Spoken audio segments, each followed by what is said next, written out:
Every year I love growing pepper plants, and I'm talking a lot of peppers, like 100+ pepper plants. But you know what, it's a pain in the ass? Growing those pepper plants from seeds, because they take at least 3 months for them seeds to grow into a decent sized plant. But in this video, we're gonna be talking about overwintering. Did you know that you can keep your pepper plants over the wintertime so you can get a head start for the next garden season?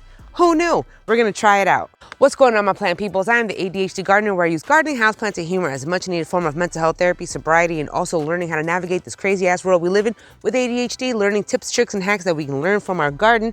And patience is, you know what? That patience has gotta be my staple thing that I can learn. The number one thing that I can learn from this garden is patience. I tell you, I kid you not, patience. You know what I do not have patience for? Growing pepper plants that take like 4 months to get to a decent size.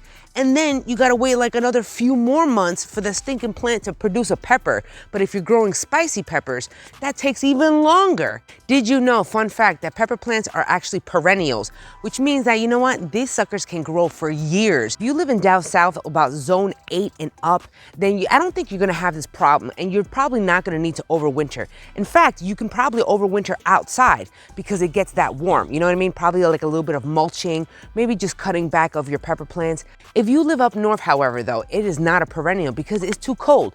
That means we can trick the plant by putting it into a dormant state, and that is overwintering. So what we're gonna do is dig up these pepper plants and stick them inside of our, inside of our house, our garage, our shed, or something like that, so we can preserve them for the entire winter time. There's a few reasons why you may want to overwinter your pepper plants. One, you enjoy that specific type of pepper.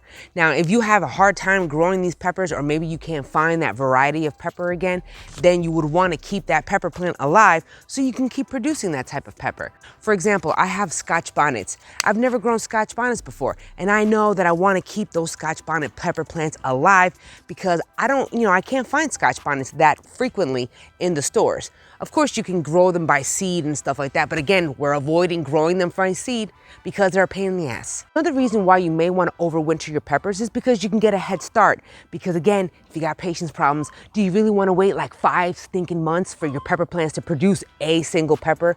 Not even talking about spicy peppers. So this means that if we overwinter our pepper plants, we're gonna get months of head start. So that means that I'm hoping that I can get at least some pepper production very, very early in the garden season, and that's my plan. You may be tempted to bring these pepper plants inside of your home, like to actually continue the pepper growing season, you know what I mean? Like all the leaves intact and everything inside. The problem, a major problem, because I've done this before and it has definitely happened to me every single time I've done it. Lots of bugs, lots and lots of aphids and spider mites. I can't tell you how many times I have brought those plants inside thinking that I can keep the pepper plants going and producing, to only get my whole entire plant covered in aphids and spider mites. Before you even start thinking about when is a good time for the pepper plants to go, be overwintered, we gotta talk about spicy peppers. Now, the difference between regular bell peppers and spicy peppers is that spicy peppers take like 2 more months extra. We're in mid to late October, so up northerners, you already know that this is the time to start thinking about overwintering. Now, the first signs that you're gonna see that it's time to overwinter is your pepper plants are starting to look stressed out. They're looking yellowish. The pepper plants, or maybe the peppers itself, is not looking so hot, but the plant leaves, the coloration, the discoloration of your plants, that is a sign. That means, you know what, it's time to yank up out of the ground. The pepper plants do not like the cold environment. So if you already know that in mid to late October that you're gonna be having at least 40-degree weathers at night, that's the time to start thinking about overwintering them. Problem is that spicy peppers are really ripening at this time. And that's what's happening to me right now. As you can see, I got lots and lots of spicy peppers that are ripening. So I'm gonna be leaving the spicy peppers for last. However, depending on how many pepper plants you have, then you really don't have to worry about that. I grew at least 125 pepper plants. Yes, I did. Yes, I did. I really go through a lot of peppers, and I wanted to store them for the wintertime. So I can afford to just yank up a few spicy peppers. It's all good because I still have a bunch of other ones in production still. When digging up your pepper plants, you can do it one of two ways. You can do it the nice, careful, wonderful way of just digging out your plant, all right, and then just transferring it into a container. That's if you're going to be keeping the same garden soil.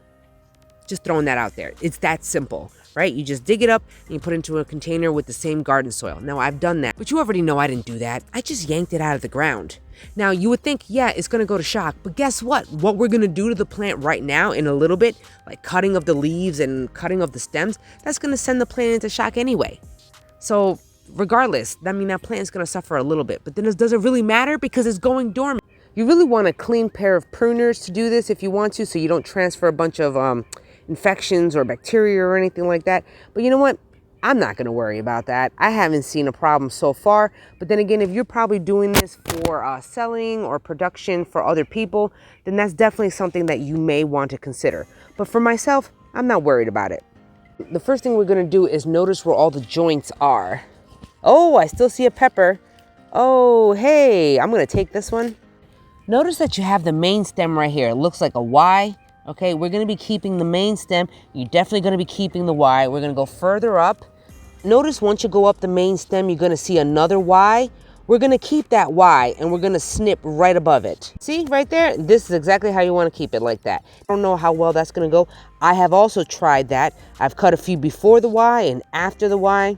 Then I guess we're going to find out which one does better. Now you can do the cutting of the stems and the leaves before or after you yank the plant out of the ground. That's up to you. I've done both. I've cut them before I yank them, and then I've also cut the stems down after I've yanked the plant. So that's up to you. Heck, I mean, if you don't want to use pruners and you just want to use your hands, then go at it. I mean, it's not perfect, okay? You could do what you want. Also, if you see any flowers, you must take them off. There is no purpose in having any peppers or any pepper flowers. The root system of the peppers is quite shallow, so it really doesn't take much effort to just yank those plants out of the ground. What we're gonna do is actually kind of snip off some of the root system. You want all of your root system, but you know those extra stragglers, like you know that one right here, that's just kind of like extra. We can chop that down if you wanted to, okay? Okay, just the major ones. The major extra ones that are sticking out and stuff like that. Yeah, Jerry, I hear ya. Out of all these roots, you know that main one big one right there? You can chop some of that off. Not all of it, not all the way up here, but at least to like maybe right here. Now, if you are going to be using different soil, like a potting soil from a bag, then you know what, this is not really a problem, because when you're yanking it up, you have minimal soil that doesn't come up, you know what I mean? But however, if you're shoveling and you're digging up that plant, you're going to get a lot of soil.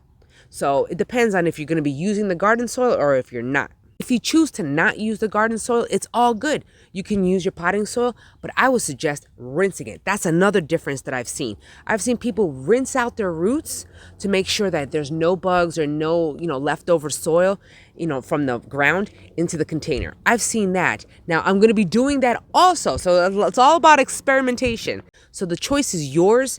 Maybe you can experiment yourself and let me know down in the comments below and in a future video or this video if you tried it. Let me know how it went. The first thing you're going to be thinking about when it comes to overwintering is where you're going to put them.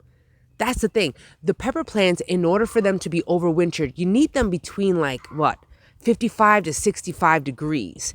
You don't, or like maybe 45 to 65. The 45 is like the lowest you can go because that's the weather temperature right now outside at night. But the max is like maybe 65 degrees because you want to keep it in its dormant state. You want the pepper plant to be alive, but not completely thriving as if it would be, outside. So that means we're talking garage, basement, a shed if you have it out there. The shed is dependent on what climate you're in. Like up north, people, I don't know if your shed is going to work. Your basement will work, your garage will work, but I don't know about a shed. We're in my basement. It's looking a little creepy because my basement is undone. However, this is where I'm keeping all of my pepper plants. Notice I have at least 20 something plants in here. I do have them off the ground because the ground is complete cement, and I did not know, well, one, I do not want to ruin my cement floor with all the moisture, but also I just didn't, I don't know. I didn't want the cold transfer from the bottom of the, the concrete to the plants. Now I do need to water them, so it is time for some watering, but remember, I'm not going to water a lot. So just keep that in mind. Hopefully, God willing, next year I'm going to have a lot of pepper plants as a jump start to get it going. Throughout the winter, if you see any brown stems, just cut them off. You want to keep these plants green. So if you see any death of brown, then it has to come off. I really hope you enjoyed this video and you got some good information out of it. Let me know down in the comments below. Have you ever tried overwintering? I'm definitely curious. And if you have you come across aphids? Because those little bugs are a pain in my ass. And that just deters me from growing them in my house in its full garden potential. Also, you can find me on Facebook, Instagram, and TikTok. I'm on there all the time. And until the next episode, you guys, where you and me both are going to be growing our happiness one plant at a time, one day at a time. I'll check you out later. God bless you all. Until the next episode, peace and love.